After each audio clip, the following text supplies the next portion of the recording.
Time for Chapter 7 of The Singer, written by Calvin Miller. Before the song, all music came like muted, empty octaves begging a composer's pen. The notes cried silently for paper staves and kept their sound in theory only. In the beginning was the song of love. Alone in empty nothingness and space, it sang itself through vaulted halls above, reaching gently out to touch the Father's face. And all the tracklessness, where the worlds could be, cried, "Father," through the aching void. Sound tore the distant chasm, and eternity called back, "I love you, son. Sing, troubadour." His melody fell upward into joy and climbed its way in spangled rhapsody. Earthmaker's infant stars adored this boy and blazed his name through the entire galaxy. "Love," sang the spirit's son, and mountains came. More melody and life began to grow. He sang of light, and darkness fled in shame before the universe in embryo. Then on the naked ground, the troubadour. He knelt and firmly sang a stronger chord. He scooped up the earth dust in his hand and worked the clay until he had molded man.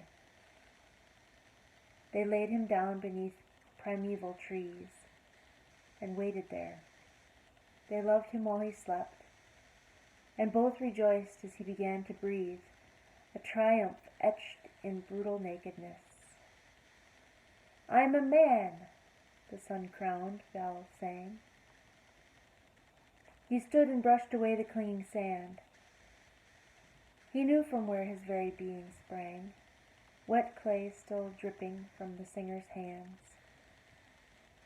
Earthmaker viewed the sculptured dignity of man, godlike, strident, president of everything that was, content to be God's intimate and only earthen friend. The three embraced in that primeval glen, and then God walked away, his singer too. Hate came, discord. They never met again. The new man aged and died, and dying grew, a race of doubtful, death-owned, sickly men.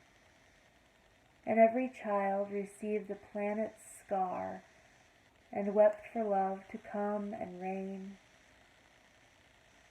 and then to heal hate-sickened life, both wide and far. "We're naked," cried the new men in their shame. They really were, a race of piteous things who had no name. They died absurdly whimpering for life. They probed their sin for rationality.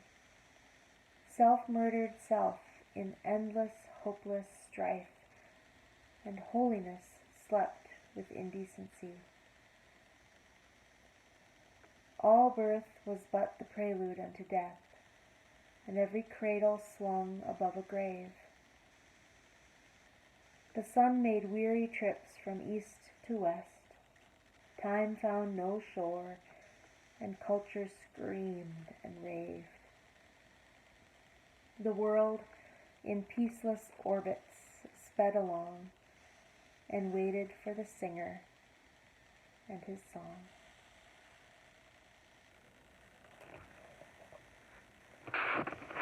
Remember, God loves you, and so do I.